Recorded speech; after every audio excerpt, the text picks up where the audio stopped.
नमस्कार दर्शकों, आप सभी का लोक स्वर पर स्वागत है। मैं हूं आपके साथ दिलीप जगवानी। खबरों का सिलसिला शुरू करते हैं। सबसे पहले नजर हेडलाइंस पर।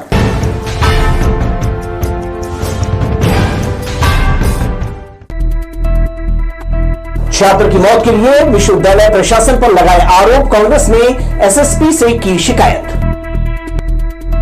कार चला रहे नाबालिग ने बेमेतरा में मचाया कोहराम, एक की मौत, 7 को किया जख्मी। और दिवाली का त्योहार भी बीता, ई बसों का पता नहीं, स्मार्ट सिटी में रेंग रही कंडम बसें। आइए दर्शकों, देख लेते हैं खबरें विस्तार से। गुरु घासीदास केंद्रीय विश्वविद्यालय में छात्र की संदिग्ध मौत का मामला पुलिस जांच में है। हैरानी की बात है कि छात्र 3 दिनों से लापता था, जिसकी प्रबंधन को भनक तक नहीं लगी। संवेदनशील मामले में लापरवाही को लेकर जिला कांग्रेस पार्टी ने पुलिस अधीक्षक से मिलकर गहन जांच की मांग की है। जिला कांग्रेस कमेटी शहर और ग्रामीण के अध्यक्षों के नेतृत्व में पार्टी का एक प्रतिनिधि मंडल पुलिस अधीक्षक से मिलने पहुंचा। पिछले दिनों गुरु घासीदास विश्वविद्यालय परिसर में बने तालाब में युवक का शव पाया गया था, जिसकी शिनाख्त अरसलान अंसारी के रूप में की गई थी। बिहार का रहने वाला अरसलान केंद्रीय विश्वविद्यालय में बीएससी फिजिक्स 3rd ईयर का स्टूडेंट था। उसकी संदिग्ध मौत और विश्वविद्यालय प्रबंधन पर लापरवाही का आरोप लगाते हुए कांग्रेस ने मामले की गहन तहकीकात करने की मांग की है। वरिष्ठ पुलिस अधीक्षक रजनीश सिंह से मिलकर कांग्रेस नेताओं ने ज्ञापन सौंपा और छात्र की मौत के लिए कुलपति को जिम्मेदार ठहराया है। पुलिस अधीक्षक ने बताया कि हम जांच कर रहे हैं और कड़ाई से करें, तो हमारी मांग यही थी कि कोई भी व्यक्ति दोषी हो इसमें, उस पर कड़ी से कड़ी कार्रवाई होना चाहिए। पूरा आश्वासन उन्होंने दिया है कि किसी भी कद का कोई भी व्यक्ति हो उस पर गंभीर कार्रवाई की जाएगी और निष्पक्ष कार्रवाई की जाएगी, और दोषी पाया जाता है तो निश्चित से कानून सम्मत गंभीर और कठोर कार्रवाई की जाएगी। छात्र अरसलान 3 दिनों से विश्वविद्यालय के अपने हॉस्टल से गायब था, जिसकी यहाँ के वार्डन से लेकर प्रशासन को भनक तक नहीं लगी, जबकि हॉस्टल में भी रोजाना अटेंडेंस लेने का नियम है। बातचीत के दौरान ये सारी जानकारी पुलिस अधीक्षक को दी गई। इस पर पुलिस अधीक्षक ने कहा, मामले की जांच की जा रही है। कोई कितने भी ऊंचे कद और पद वाला क्यों न हो, अगर दोषी पाया जाता है तो जरूर कार्यवाही की जाएगी। कैमरामैन जयेंद्र गोले के साथ दिलीप जगवानी, लोक स्वर, Bilaspur. Chhattisgarh high court bar association चुनाव के लिए 27 नवंबर को मतदान होगा। इस चुनाव में सर्वाधिक मतदाता बिलासपुर नगर के हैं, जिसके कारण कार्यकारिणी और पदाधिकारियों के निर्वाचन में बिलासपुर बार की प्रमुख भूमिका होगी। सोमवार को मतदाता सूची में सुधार का अंतिम दिन रहा। छत्तीसगढ़ हाईकोर्ट बार एसोसिएशन के लिए चुनाव की सरगर्मियां तेज हो गई है। इसके लिए 27 नवंबर को मतदान होगा। सर्वाधिक मतदाता जिला बिलासपुर बार एसोसिएशन के हैं। जो भी अध्यक्ष निर्वाचित होगा उसमें बिलासपुर बार की महत्वपूर्ण भूमिका होगी। सोमवार को मतदाता सूची में सुधार का अंतिम दिन है। इसके बाद चुनाव कार्यक्रमों की घोषणा कर दी जाएगी। चुनाव अभी होने जा रहा है, जिसका मतदान 27 नवंबर को निर्धारित किया गया है, और इस चुनाव में पूरे प्रदेश के जिला अधिवक्ता संघ के जो प्रैक्टिस करने वाले अधिवक्ता सदस्यगण हैं वो मतदाता के रूप में शामिल हैं, और बिलासपुर जिला अधिवक्ता संघ के मतदाता जो कि वहाँ प्रैक्टिस करने वाले हैं, जो वहाँ प्रतिदिन जाते हैं, उनकी संख्या पूरे प्रदेश के मतदाताओं से अधिक है। इस कारण छत्तीसगढ़ राज्य उच्च न्यायालय अधिवक्ता संघ का जो चुनाव है, वहाँ पर बिलासपुर जिला के अधिवक्ताओं का मत ही निर्णायक भूमिका में रहेगी, जिनके द्वारा नवनिर्वाचित सदस्यों का, पदाधिकारियों का निर्णय निर्वाचन के माध्यम से किया जाए। प्रारंभिक रूप से हाईकोर्ट बार एसोसिएशन से अध्यक्ष पद के लिए राजीव श्रीवास्तव और अरुणेंद्र गौतम, रजनीश बघेल के नाम प्रमुखता के साथ सामने आए हैं। बाकी पदों के लिए मधुनिशा सिंह, आशीष श्रीवासन, नितांश कुमार, निशांत जायसवाल के नाम लिए जा रहे हैं। हाईकोर्ट बार एसोसिएशन के लिए 1864 सदस्य अधिवक्ता अपने मताधिकार का उपयोग करेंगे। बिलासपुर के अधिवक्ता अध्यक्ष चुनने के लिए निर्णायक भूमिका में बताए जाते हैं।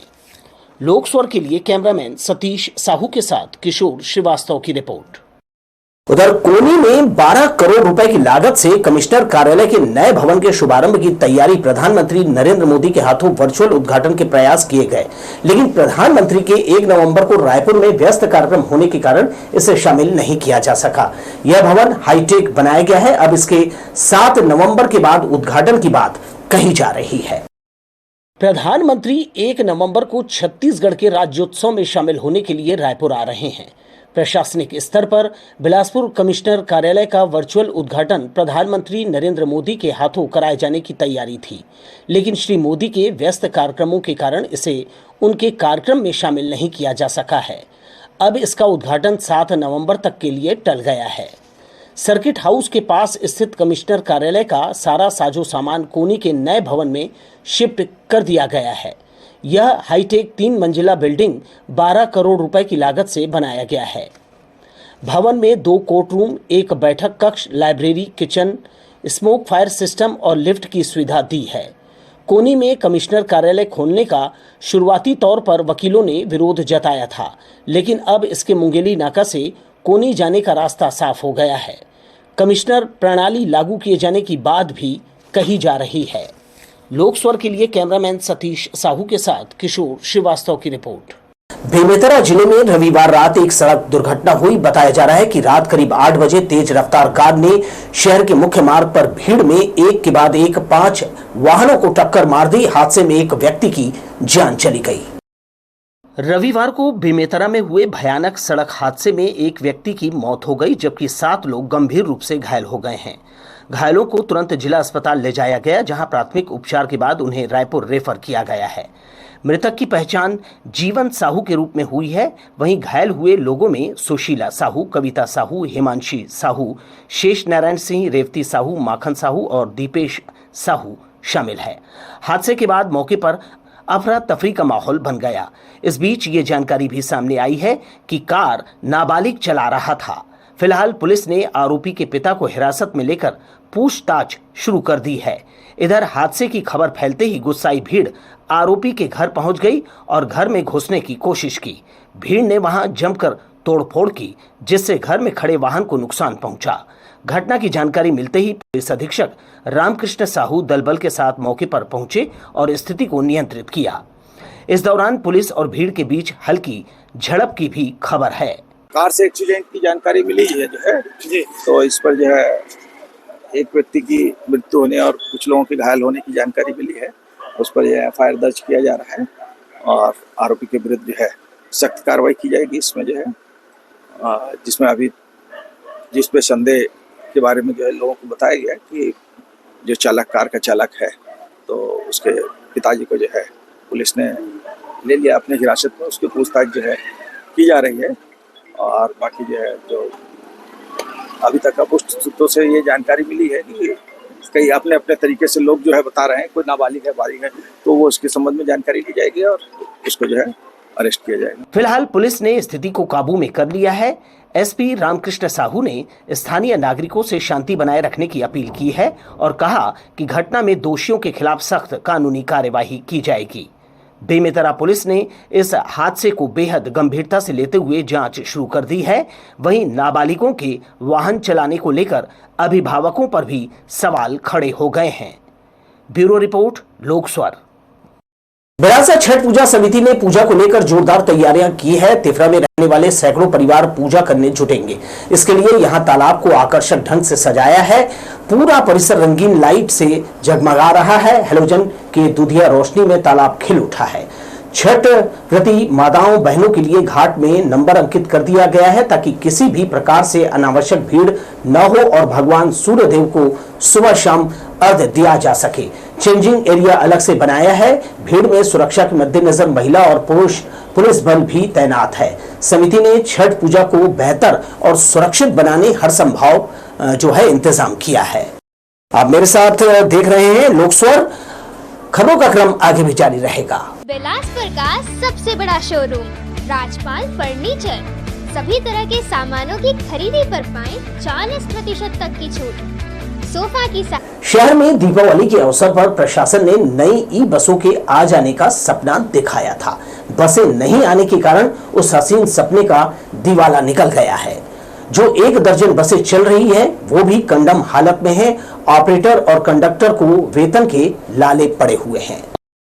बिलासपुर शहर में दीपावली के अवसर पर चमचमाती 50 ई बसों की सवारी शुरू होने की बात कही जा रही थी, लेकिन ऐसा नहीं हो सका, जिसके कारण गांवों से रोजाना शहर, अस्पताल, रेलवे स्टेशन के लिए आने वालों को पब्लिक ट्रांसपोर्ट सुविधा का लाभ नहीं मिल पा रहा है।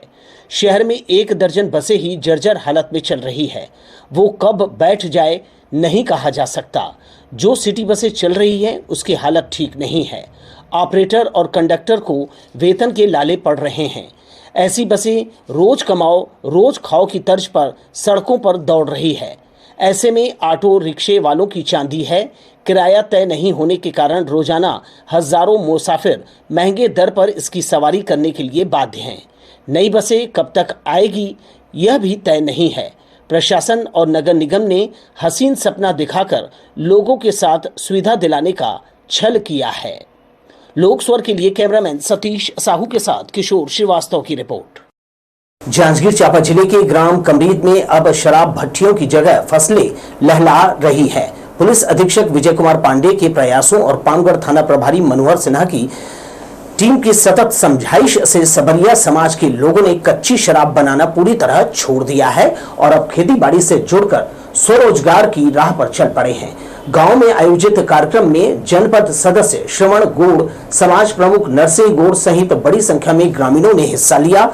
उन्होंने बताया कि अब वे सब्जी और फूलों की खेती कर रहे हैं और महुआ शराब बनाना हमेशा के लिए बंद करने की शपथ ली है। यह बदलाव जांजगीर पुलिस के शराब मुक्त ग्राम अभियान की बड़ी सफलता माना जा रहा है। मोथा तूफान के आंध्र प्रदेश के समुद्री तट से 28 अक्टूबर को टकराने की बात कही जा रही है। शहर में आसमान पर जो बादल छाए हैं वो इस तूफान के असर के कारण है। चूंकि उड़ीसा का समुद्री तट छत्तीसगढ़ से लगा है, इसलिए इसके आंशिक असर से इनकार नहीं किया जा सकता। आसमान पर पिछले 2 दिनों से बादल छाए हुए हैं, वो मोथा नामक तूफान के कारण है। इसके 28 अक्टूबर को आंध्र प्रदेश में समुद्र तटों से टकराए जाने की संभावना है।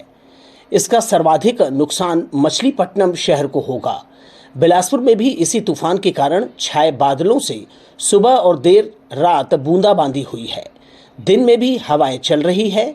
देश के 4 राज्यों को हाई अलर्ट पर रखा गया है। आंध्र, उड़ीसा और तमिलनाडु में राष्ट्रीय आपदा प्रबंधन की टीमें तैयार हैं। चूंकि छत्तीसगढ़ उड़ीसा का पड़ोसी राज्य है, इसलिए मोथा का आंशिक असर यहाँ के वातावरण पर पड़ेगा, लेकिन बिलासपुर में इसके दुष्प्रभाव की संभावना नहीं है। 28 अक्टूबर को तूफान के गुजरने के बाद ही मौसम साफ हो पाएगा। इसके बाद ही ठंड पड़ने की उम्मीद है। लोक स्वर के लिए कैमरामैन सतीश साहू के साथ किशोर श्रीवास्तव की रिपोर्ट। बस्तर रेंज में चल रही प्यूम मार्ग मरु पुनर्वास से पुनर्जीवन पहल के आशातीत नतीजे आने लगे हैं। कांकेर जिले में 21 माओवादी कैडरों ने आत्मसमर्पण कर समाज की मुख्य धारा में वापसी की है। इनमें 13 महिला और 8 पुरुष माओवादी शामिल हैं, जिन्होंने कुल 18 आधुनिक हथियार पुलिस के हवाले किए। ये सभी नक्सली केशकाल डिवीजन नॉर्थ सब जोनल ब्यूरो के कुएमारी किसकोडो एरिया कमेटी से जुड़े थे। इनमें 4 division vice committee, 9 area committee के सदस्य और 8 पार्टी कैडर शामिल हैं। आत्मसमर्पण करने वालों में डिवीजन कमेटी सेक्रेटरी मुकेश भी मौजूद रहे। उप मुख्यमंत्री और गृह मंत्री विजय शर्मा ने कहा कि माड़ और दक्षिण छत्तीसगढ़ से नक्सलवाद का सफाया हो रहा है। बस्तर की जनता पूरी तरह शांति और विकास के पक्ष में है। पुलिस और प्रशासन इन सभी आत्मसमर्पित नक्सलियों के पुनर्वास और समाज की मुख्य धारा से जोड़ने की प्रक्रिया पूरी कर रही है। यह आत्मसमर्पण बस्तर में शांति स्थापना और माओवादी विचारधारा के अंत की दिशा में एक और निर्णायक कदम माना जा रहा है। 21 नक्सलियों ने पुनर्वास किया है और विशेष रूप से आपको मैं बताना चाहता हूं कि यह पुनर्वास भी उन्होंने हथियारों के साथ किया है। आज 21 नक्सली जिन्होंने पुनर्वास किया है उसमें 13 महिलाएं हैं और 8 पुरुष हैं। दूसरा विषय बहुत विशेष ये है कि उसमें AK-47 3, INSAS 2, SLR 4, 303 6, single shot 2 और BGL लॉन्चर वगैरह 1, ऐसे कुल 18 हथियार वापस आए हैं। 18 हथियारों के साथ इन लोगों ने पुनर्वास किया है। इसमें DVCM लेवल के 4 नक्सली हैं, ACM लेवल के 9 हैं और पार्टी मेंबर 8 लोग हैं। ऐसे 21 लोगों ने आज पुनः पुनर्वास किया है। कोटा थाना क्षेत्र के ग्राम शिवतराई में चरित्र शंका के चलते पत्नी की हत्या के मामले में पुलिस ने आरोपी राजेश कुमार मरावी को गिरफ्तार कर लिया है। घटना 22 अक्टूबर की शाम हुई थी, जब विवाद के दौरान आरोपी ने टंगिया से पत्नी नांदबाई मरावी पर हमला कर उसे गंभीर रूप से घायल कर दिया। घायल को रायपुर के DKS अस्पताल में भर्ती कराया गया था, जहां उपचार के दौरान उसकी 25 अक्टूबर को मौत हो गई। कोटा पुलिस ने अपराध दर्ज कर आरोपी को गिरफ्तार कर रिमांड पर जेल भेज दिया है। पुलिस ने घटना में इस्तेमाल टंगिया और चाकू भी जब्त किया है। बिलगेना चौकी पुलिस ने गुमटी में आग लगाने और मारपीट करने के 2 आरोपियों को गिरफ्तार किया है। आरोपियों के नाम विवेक उर्फ विक्की तिवारी और विमल तिवारी, दोनों निवासी आमागोहन खोंगसरा बताए गए हैं। पुलिस के अनुसार 23 अक्टूबर को आरोपियों ने ग्राम खोंगसरा में एक गुमटी नुमा टपरी में आग लगाकर नुकसान पहुंचाया था। इसके बाद 25 अक्टूबर को उन्होंने प्रदीप शर्मा से गाली गलौज कर जान से मारने की धमकी दी और मारपीट की।